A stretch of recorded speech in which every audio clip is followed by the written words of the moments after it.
Hi everybody, my name is Clara. I'm with Sweet Cakes by Clara.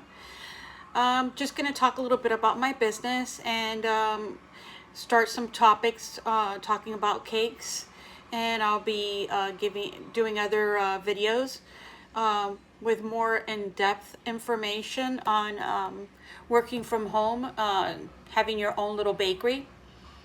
Under the cottage law here in Florida. If you're not from Florida, then I do suggest that you do some research.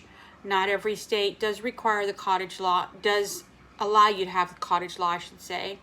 Basically, the cottage law is a law that was passed that allows home bakers to bake from home. You can make just about anything. Every state has their own restrictions. Here in Florida, we cannot make any kind of meat products. We cannot make anything with whipped toppings like whipped cream. We cannot make any chocolate covered fruits like chocolate covered strawberries. We cannot sell any type of alcohol like some people have been doing for Valentine's Day, where they put chocolate covered strawberries and a bottle of wine. That's a double no. If you're caught, you can be fined, you can be closed down. And you will not be able to bake anymore. So you can make things like cakes, cupcakes, cake pops, cookies, certain desserts. Just look up on your state, put your state's name, say for example FloridaCottageLaw.com, and that should tell you what you need. So a little bit by myself. I started around 8 years ago after losing my job. I could not find a job anywhere. So since I already had curiosity for cakes and cookies and things like that, I decided to try to make that my full-time job. I have been doing that full-time now, going on 8 years. February the 14th will be my 8-year anniversary. So basically, I do have a setup at my home. You can see my cooler behind me. My cooler is just for cakes. I don't use it for anything else. No food. I may put water or soda, but like home food and things like that, no. It is strictly for my cakes. I don't want to put my cakes into my refrigerator and possibly have them just kicked on and possibly have them smelling like food. So, okay, let me talk a little bit about businesses. So here in Florida, the permit department is the devil. They will make your life impossible to open up a business. I tried to open up a business. I got a location that used to be a barbershop before. So they wanted, after being there a year and going through every type of way of trying to open up my business, paying rent, paying water, paying utilities, paying cable, I had to close my doors a year after I opened.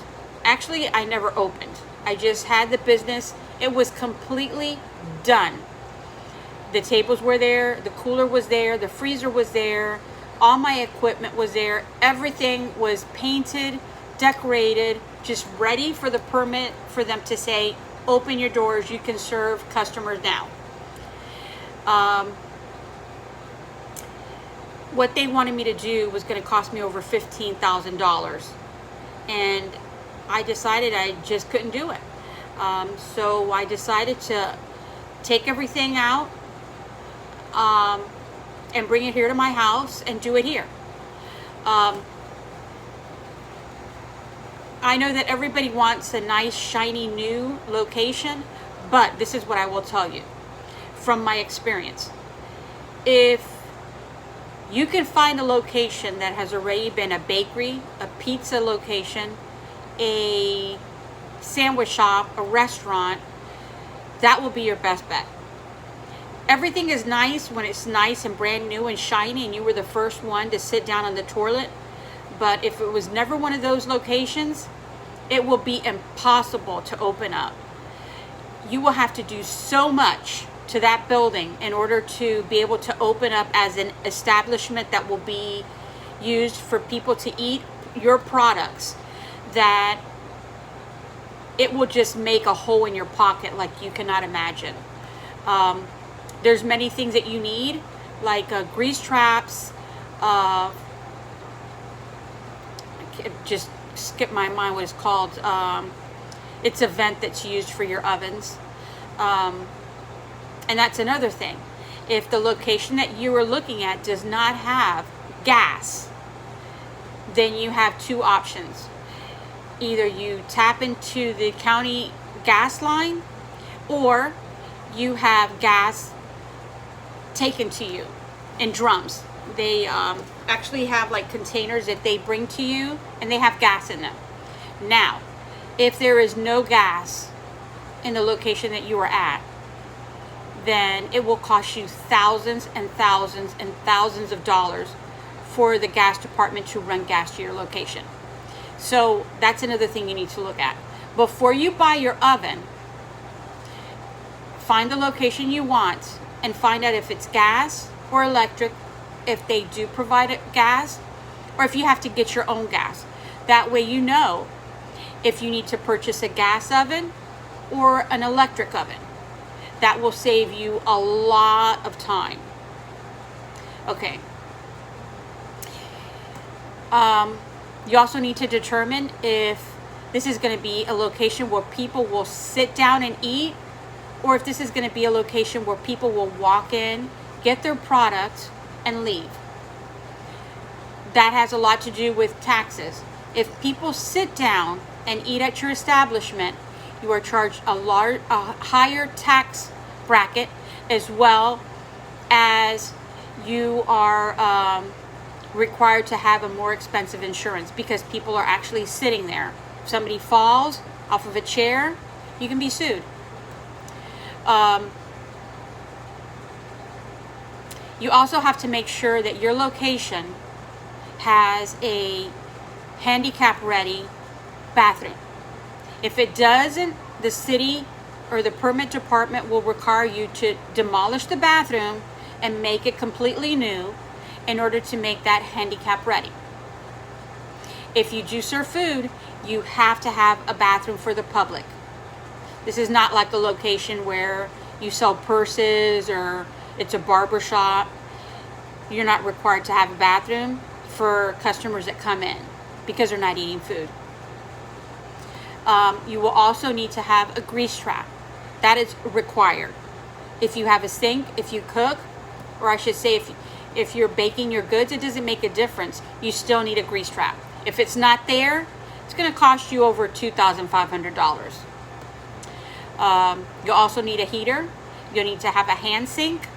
You'll need to have a 3-compartment sink that's for washing, rinsing, and sanitizing.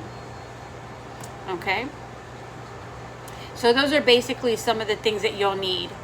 But you'll need to look into, like I said, the state that you live at to see what requirements they put on you. Another thing that you can do with having your own business, and this is strictly up to you if you decide that you want to do this, you can also accept food stamps. Now, being able to accept food stamps at your bakery, you will have to have some type of products that you can sell to the public. For instance, eggs, something that you already use anyway. Butter, you already use butter. Milk, cheese, and some type of meat. So in your cooler up front where you have your products for people to maybe buy sodas or things like that, you can have these products in there. And since you use them, then you can periodically change them. Use the older ones, put newer ones in. And plus, if people want to come in to buy eggs or whatever, you have it there already. So yes, that's some of the things that you can do. So getting off this track and going on to something else. This is something that's been circulating around for a while now. And something happened the other day, and I wanted to go on to this topic. So I was on Facebook, and this customer was ranting and raving about a cake that they purchased for someone. And when the person delivered the cake, they just left it there in the box and left. So when they opened the box, the cake was hideous. The cake top was stuck to the top of the box. When they went to pull it apart, it just completely opened up. This was supposed to be a cake that was a basketball with another cake underneath it. Apparently it was not what she wanted. I did see a picture of the cake, and it really was really bad. So this person in turn reached the person that made the cake, and apparently the person that made the cake was not willing to give them any money back. So this customer decided, I'm going to go on social media and really talk badly of this person and see where it gets me. Well, it turns out that this person's post went viral. She put a picture of the cake and it went viral. People were just going crazy over this cake about how hideous, and doesn't this person have training, and this is just the ugliest cake they've ever seen. And I mean, just going crazy over this. I mean, just going crazy with this woman. Granted, these are people that make cakes themselves. Now, I do understand that she should have probably given the money back to the girl, because it really was an ugly cake. But I don't know about anybody else, but I myself, I would help anybody. If anybody needs a help doing a cake, I'm more than happy and willing to teach anybody anything and help anybody out. I don't really believe in belittling people because they don't have the skills that I have. And I don't have skills that other people have. There may be people that can make cakes far better than I can, and there's people that are making cakes that are far worse than I could possibly imagine. But the way I was brought up was, why do you have to bring somebody down to make yourself look better? And instead of insulting this poor girl that's been kicked already, why not offer her some help? I'm not going to mention her name. I'm not going to mention her business name. Many of people probably already know who she is. It's the basketball cake. So if you do happen to know who I'm speaking of, go on her page and give her a little bit of encouragement. Give her some advice, in other words. Okay, so I'm off that pedestal now. So anyway, I'm going to be periodically getting on here and speaking of different topics, customers, products, tutorials. So if you do have any questions, if you do need advice on a business, if you live in Florida and you want advice on the cottage law, we can talk about taxes. We can talk about pricing. We can talk about products as simple as Fat Daddy-O, satin ice. We can talk about taking classes like on Blueprint. We can talk about what products can you make to sell on Etsy. How do you take your orders? How do you do your consultations with your brides that come in? What are your minimum orders? Do you have a private life? In other words, not really private life, but do you separate your work life from your private life? Is there a point where you have to say to yourself, okay, this is it. I'm going to take my orders from this day to this day, and these are my days off. I'm not going to answer any calls. I don't care how much money I'm going to be making. It's my day. We can talk about order forms, logos, business names. My business actually is called Sweet Cakes by Clara. And one of the reasons I came up with that name is obviously my name is Clara. My last name is Sweeting. So I took the first part of my last name and the last part is my first name. So Sweet Cakes by Clara. Another thing I'm going to talk about is email addresses. This is really important. My email address I have I use Outlook. So it's sweetcakesbyclara@outlook.com. You have to be professional. You know, if you've had an email all your life, and that's the email that you want to use for your email address for your business, don't let it be something, excuse me for saying this, don't let it be something like bigass.com or bigbootygirl01@yahoo.com. Nobody needs to know that. It looks very unprofessional, and people just don't want to deal with it. I mean, they're going to be like, oh my God, is that really your email address? Use your business name as your email address. For example, if I wanted my email address to be sweetcakesbyclara.com, or I should say sweetcakesbyclara@yahoo.com, and there's not, that name has been taken, then add a 1 at the end of it, or add a 2 or a 4, or the year that you started your business.